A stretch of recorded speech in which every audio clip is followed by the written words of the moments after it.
भगवान अपिता रात्रि शरदोत्फुल्ल मल्लिका। शरद पूर्णिमा की रात्रि है, रात्रि के 12 बजे हैं। भगवान ने अपनी बंसी का निनाद किया है। बंसी एक है, बजाने वाले एक हैं, पर ध्यान देना बंसी को सुनने वाले अनेक हैं। भगवान ने बंसी का निनाद किया। देखो ये जो लीला ठाकुर जी कर रहे हैं ना, ये भगवान की इच्छा से, अपनी इच्छा से ठाकुर जी ने लीला की है। और लीला भक्तों के आनंद के लिए की, और लीला अभिमानियों का अभिमान दूर करने के लिए की। एक बात ध्यान देना, हर लीला में भगवान के 2 भाव हैं। वो भक्तों को आनंद प्रदान करते हैं और अभिमानियों का अभिमान भंग करते हैं। ऐसा ही कुछ इस लीला में भी होने वाला है। यह लीला भी ठाकुर जी ने कामदेव का अभिमान भंग करने के लिए की है। कामदेव को बड़ा अभिमान था, मैंने अमुक को जीत लिया, मैंने अमुक को जीत लिया, मैंने उसको भी जीत लिया, मैंने उसको भी जीत लिया। वो भगवान श्री कृष्ण के सामने भी आ गया। भगवान ने कहा, रे भैया तू मेरे सामने काहे को आया है? राम रूप में तेरी मेरे सामने एक न चली, शंकर के रूप में मैंने तुझे जला के भस्म कर दिया, फिर तू आ गया मेरे सामने। तो कामदेव कहता है, राम रूप में तो आपने एक पत्नी व्रत धारण किया था महाराज, और जो एक पत्नी व्रत धारण करते हैं वो सदा ब्रह्मचारी कहलाते हैं, ये शास्त्र कहता है। और रही बात शंकर जी के रूप की, तो शंकर जी के रूप में आप तपस्या कर रहे थे महाराज, और जो तपस्या में लीन रहता है और वहां मैं पहुंचता हूं तो मुझे जलना पड़ता है। पर प्रभु यहां तो मेरे 5 बाण चलेंगे। कहां? महारास लीला में। त्रिभुवन सुंदर आप और विश्व सुंदरी ये ब्रज गोपियां, यहां तो मेरे 5 बाण चलेंगे महाराज। भगवान ने कहा, अच्छा इतना भरोसा है? एक काम कर, आजा, मैं तुझे खुला निमंत्रण देता हूं, पर एक बात बता कामदेव, तू युद्ध कौन सा करना चाहेगा? कामदेव ने कहा, आप कौन सा युद्ध करेंगे? भगवान ने कहा, जो तुझे पसंद हो।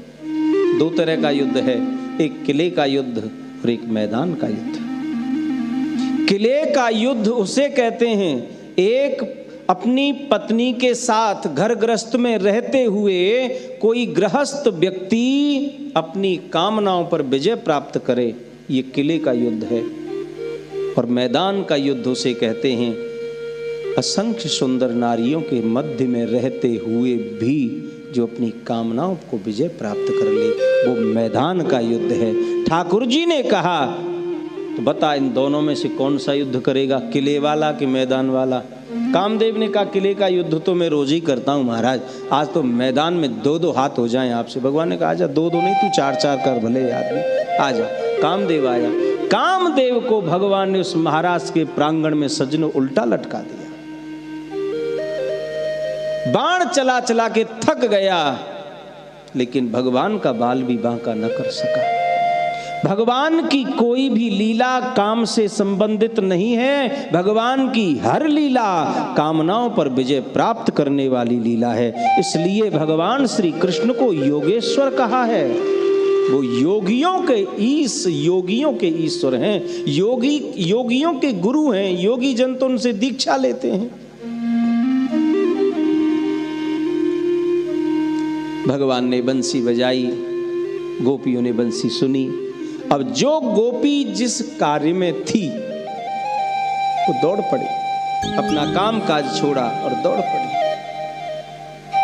कोई गोपी अपने पति को भोजन करा रही थी। अब वैसे रात्रि के 12 बज रहे हैं, लेकिन वर्णन है कि कोई पत्नी अपने पति को भोजन करा रही थी। तो रात को तो भोजन नहीं होता, 12 बजे को इसको भोजन करा रही है। और वैसे भी रात्रि के समय हम सबको भी भोजन नहीं करना चाहिए। लास्ट 10 बजे तक भोजन कर लो, 10 के बाद में भोजन करना तो राक्षसी भोजन है महाराज। तो ध्यान देना, ये जो ठाकुर जी ने महारास किया है ना, इस महारास में कुछ भी प्रकृति से नहीं लिया। भगवान की स्वयं माया ने सारी व्यवस्थाएं की हैं। ये दिन रात का भेद यहाँ है, वहाँ नहीं है। भगवान जिस लीला को कर रहे हैं शरद पूर्णिमा की रात्रि में, वो रात्रि 6 महीने की है महाराज।